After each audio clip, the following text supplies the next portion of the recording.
अस्सलाम वालेकुम।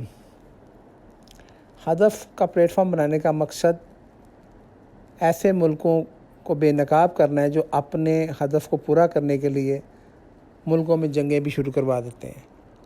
एक तो तमाम मुसलमानों को मुबारक हो, बड़ी सदियों के बाद ये पहली बार हुआ है कि वेस्टर्न कंट्रीज़ या ऐसे ममालिक जो वॉर इंडस्ट्री में इन्वॉल्व हैं, जो ऐसे हथियार बनाते हैं, जब जंगें शुरू करवा देते हैं फिर वो अपने हथियारों को बड़े महंगे दामों फ़रोख्त करते हैं।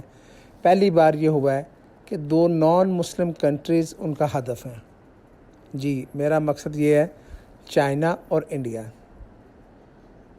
वेस्टर्न कंट्रीज़ ने जो कोरोना वायरस की वजह से फ़ाइनेंशियल डिप्रेशन उनके मुल्कों में आया है, बड़ा हदफ बनाया है कि ऐसे मुल्कों से जिनके पास पैसे इकट्ठे हुए हैं निकलवा लिए जाएँ, उनकी जंगें करवाई जाएँ ताकि इनके असला, इनके लड़ाका हथियारें, इनकी महंगी चीज़ें बिकें। इसमें इन्होंने बेवकूफ़ इंडिया को बनाया। इनका टारगेट, इनका हदफ इंडिया है। इंडिया के रिज़र्व $500 बिलियन हैं। इन्होंने अब ये भी समझ आना शुरू हो गया कि मोदी को क्लियर मेजॉरिटी क्यों दिलवाई। वेस्टर्न कंट्रीज़ ने मोदी को क्लियर मेजॉरिटी दिलवाने का मकसद अपने हदफ को पूरा करना था। चाइना को पंगा करने के बाद, अपनी फ़ौजें वहाँ भेजने के बाद, अपने बंदे मरवाने के बाद मोदी को याद आ गया कि मैंने अब लड़ाका हथियारे भी ख़रीदने हैं, मिसाइल भी ख़रीदने हैं, टैंक भी ख़रीदने हैं। यूएस के पास, फ्रांस के पास, रशिया के पास, इसराइल के पास असला ख़रीदने निकला हुआ है। ज़ाहिर है वो तो असला बेचेंगे, लेकिन बिलियन ऑफ डॉलर खर्च तो इंडिया के होंगे ना। और जब आप इमरजेंसी में असला ख़रीदते हैं या कोई भी चीज़ ख़रीदते हैं, बेचने वाला जिसको ये भी पता होगा अगर मैं नहीं दूंगा ये तकलीफ़ में आएगा, तो वो अपनी मर्ज़ी की प्राइस लेता है।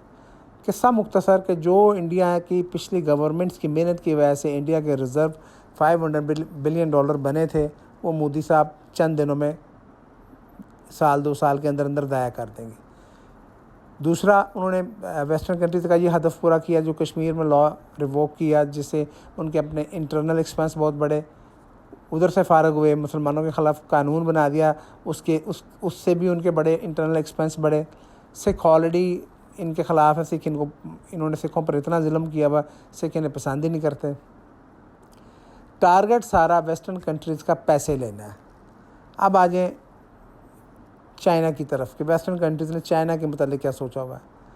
पहली बात है कि चाइना के रिज़र्व $3200 बिलियन हैं और चाइना अपने सारी वेपन्स खुद बनाता है और बड़े पाए के बनाता है। चाइना की वेपन इंडस्ट्री उन्होंने अब यूएसए को टारगेट करके अपग्रेड की हुई है। उन्होंने अपने हथियार इस पाए के बनाए हुए हैं कि उनके ज़हन में, जो चाइनीज़ के ज़हन में है कि लड़ाई अगर कभी होगी चाइना और यूएस की होगी, तो इंडिया तो उनके खाते में आता ही नहीं। कई हथियार तो चाइना ने शायद अभी तक दुनिया में डिस्प्ले ही नहीं किए जो वो बना के बैठे हुए हैं।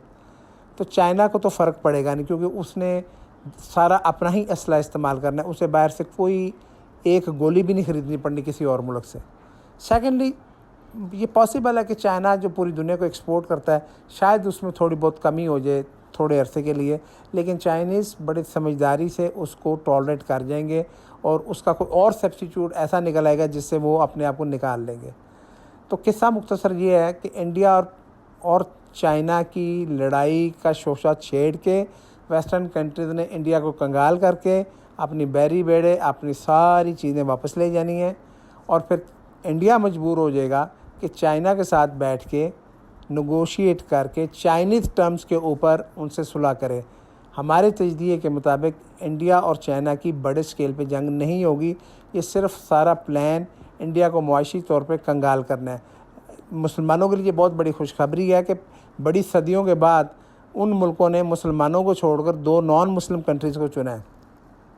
अगर आपको जो हमारा तजदिया पसंद आता है तो काइंडली हमारे चैनल को सब्सक्राइब करें और कमेंट बॉक्स में अपनी राय का इजहार कीजिए। अस्सलाम वालेकुम।